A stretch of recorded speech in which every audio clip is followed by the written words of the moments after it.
Hello guys, you're welcome back to my channel Fun with Physics.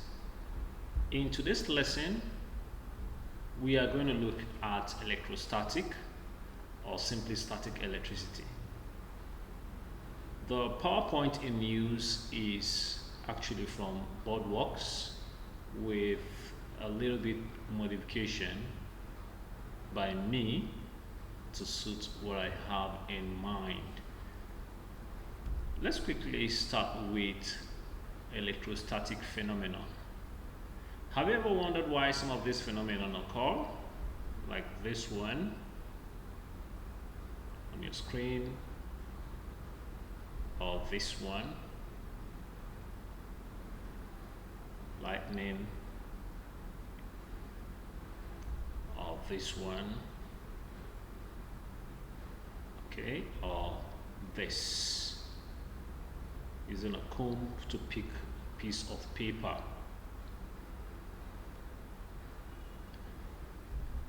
Or have you thought about this phenomenon, this static phenomenon here? We have this, we have this, and this. Okay, funny, right? This one is funny, isn't it? Pretty funny.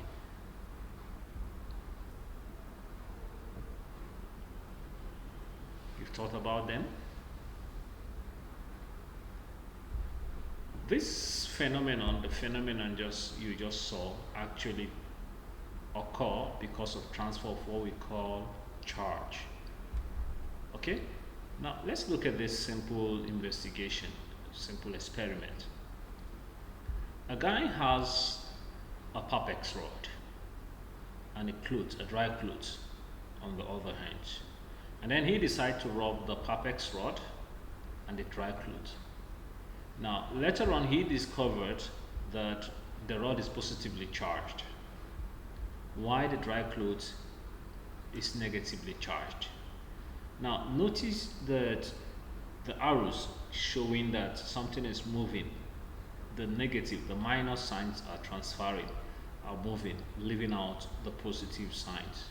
Don't worry about what you see, you're going to get the full explanation shortly. Now, where does static charge come from? What do we mean by charge and where do they come from? Charge is basically a property of proton or electron. You must have heard of it in an atom. Okay, proton or electron. Okay, in an atom. Now, the property of proton or electron is simply what we call charge. That is a positive or negative. All materials are made up of atoms which contain electric charge. Now let's look at this. This is an atom, what you see on screen. That's the basic how an atom is presumed to look like. It has electron orbiting.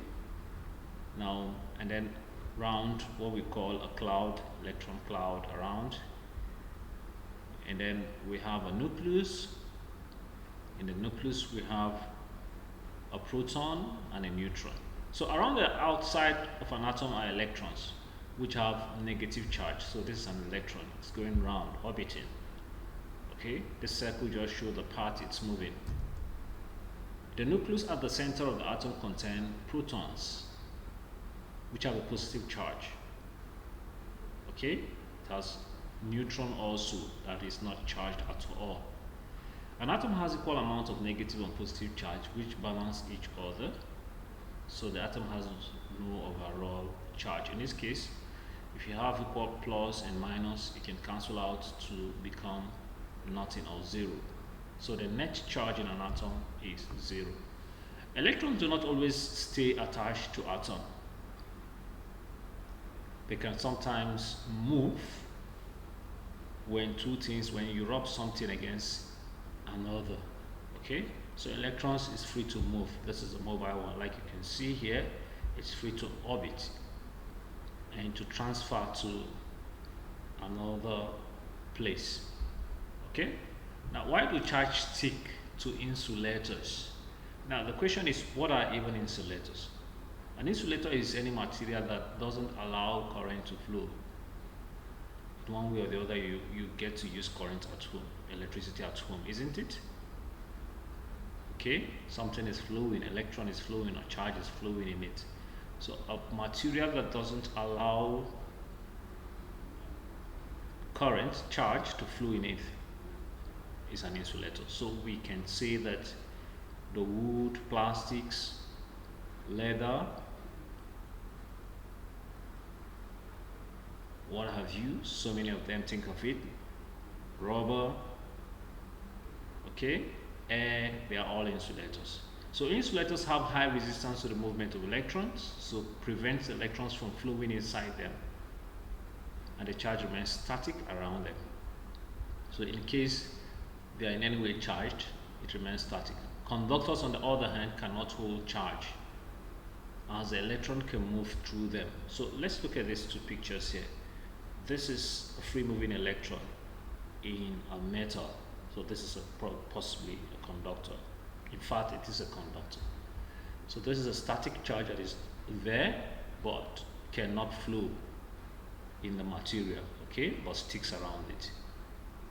Okay, when electron or charge don't flow, we say it's a static electricity. So basically what we are considering today is a case where charges don't flow but they stick around.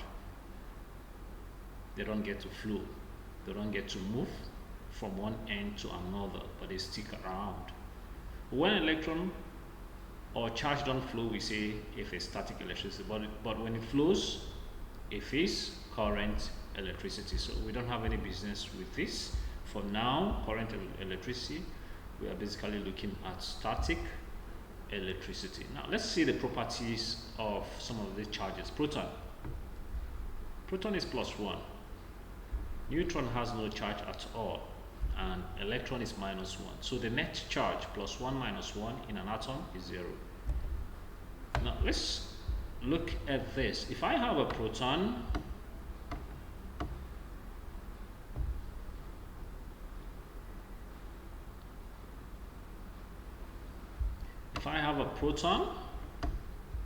and I have an electron, a negative charge, I bring them close together, I will observe that both will attract. Okay?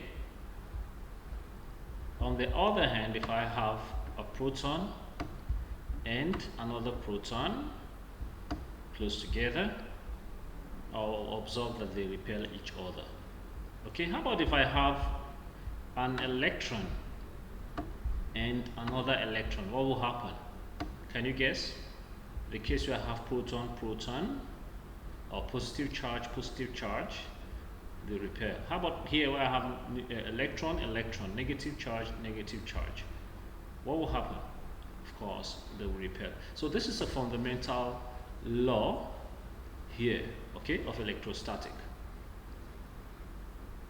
Two like charges or two similar charges, they repel each other.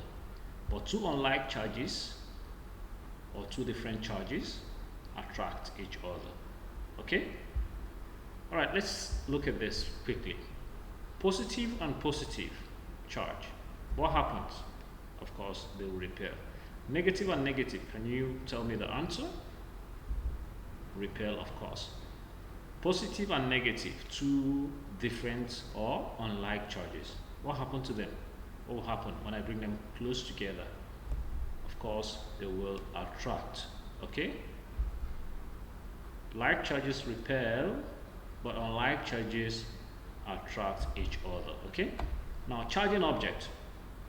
What do we call the force you get when two material rub together? Guys, you are all used to this. You must have heard of frictional force in your EA7, isn't it? Okay, let's say you rub an insulator with a cloth. Two things can happen. A, it's either the electron move from the cloth to the insulator, or the electron move from the insulator to the cloth. So we cannot predict until we test. Okay, so let's look at these two cases in a detailed form. Electrons move from the insulator to the cloth. Look at this case. I have a conductor, I have an insulator rod, an insulating rod, let's say plastic rod, and I have a dry cloth, and I keep rubbing them together. Now notice that the rod becomes positive. It means the negative charge must have moved from the rod to the cloth, and notice that the dry cloth is now negative. It means it has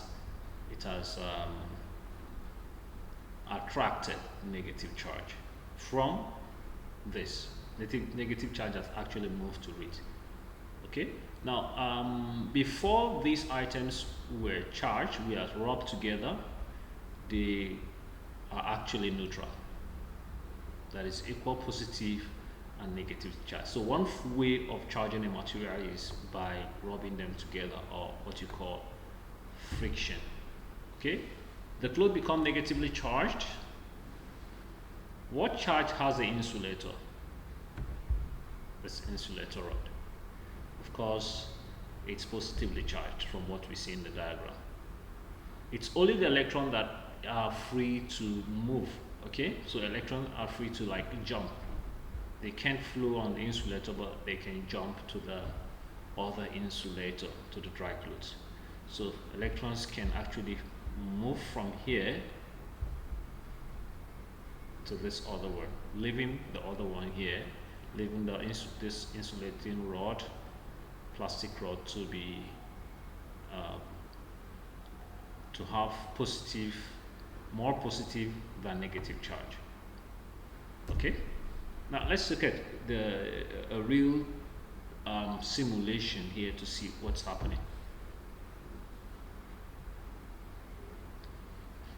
So what did you notice about the negative charge? Okay, let's go back so that you see it clearly. Before it was charged, this is neutral because it has equal positive and negative, and this one is also neutral. No need to write the positive and negative charge. Okay. Now, as soon as you start charging it, as soon as you start rubbing both, the electrons get to transfer to the plastic strip, okay, making it to have more negative charge, then leaving out this with positive, more positive than negative. Okay, so in that way I can say the plastic strip is negatively charged and the dry cloth is positively charged because it has more positive charge in it. Okay, all right. Electrons move from cloth to the insulator. Electrons move from the cloth to the insulator. What charge has the cloth? Of course, we saw it. The cloth was positively charged, and then the insulator was negatively charged. Okay. Now, one more time, it's only the electrons that are free to move. The protons are actually locked up in the nucleus. Okay, so let's quickly refer you back to the atoms so that you can see this. We're going to go back, take you back. The protons are locked up here. They are locked up here in a cell. They are locked up here in the nucleus, so they are not free to move. That's why they don't get to move. Okay? All right. Now, let's identify an unknown charge. If you have a rod with an unknown charge, you can identify the charge using two methods. One, it's if you give me a positive charge, for instance, and it is attracted to the rod, remember, positive and negative get to attract, isn't it? The charge must be what? Negative, of course. So let's use the same principle to solve the other one.